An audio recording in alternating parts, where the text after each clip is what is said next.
బిస్మిల్లాహిర్రహమానిర్రహీం. మిత్రులారా, అస్సలాము అలైకుం. దైవ శాంతి మనందరిపై కురియుగాక. మనము ఖురాన్ మహాప్రవక్త ముహమ్మద్ సల్లల్లాహు అలైహి వసల్లం వారి యొక్క ప్రవచనాన్ని తెలుసుకుంటూ ఉన్నాము. ఈ రోజున మనము 597వ ప్రవచనాన్ని, రియాదు సాలిహీన్ హదీసు కిరణాలు, ముస్లిం అనే సంకలనకర్త దీన్ని సంకలనం చేశారు.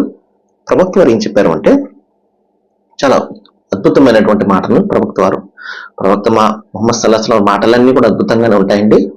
అయితే అందులో ఇంకా చాలా బ్రహ్మాండంగా, మనస్సుకు బాగా ఇంపుగా, మన మనస్సుకు టచ్ చేసే ఒక మాట ఏం చెప్పారంటే, దైవానికి భయపడుతూ ఇహలోకం పట్ల నిరపేక్ష భావంతో గుట్టుగా ఆత్మ సంతృప్తితో జీవితం గడిపే మనిషిని దైవం ఎంతగానో ప్రేమిస్తాడు అన్నారు.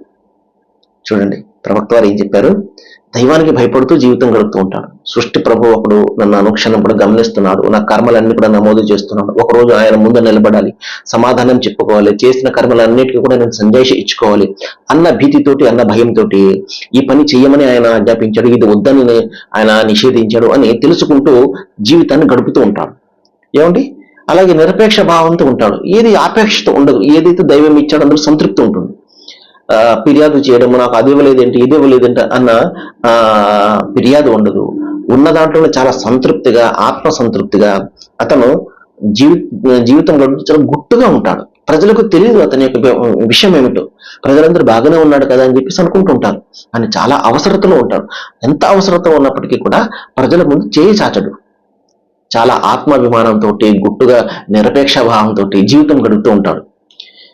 మనము చాలా మందిని చూస్తాం ఎలాంటి వ్యక్తులను. ఏమండి అంటే, మనకు తర్వాత తెలుస్తుంది, అరే అతను అంత బాగుండేవాడు అని అనుకున్నానే, అంత కష్టాల్లో ఉన్నాడు పాపము, అరే అని చెప్పేసి మనం తర్వాత అనుకుంటూ ఉంటాం. మనకు అప్పుడు తెలియదు.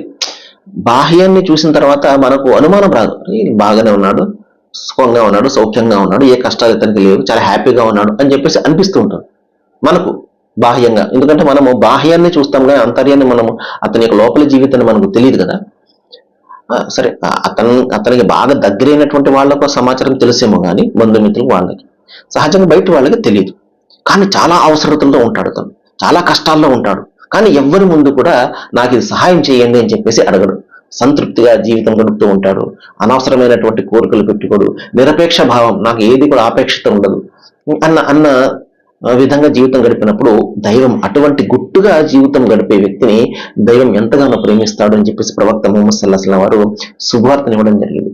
కాబట్టి మహాశిలరా, అలాంటి గుట్టైనటువంటి జీవితాన్ని మనము గడిపే ప్రయత్నం చేద్దాము. సర్వేజన సుగుణవంతు. Thank you very much. జజాకల్లాహు ఖైర్.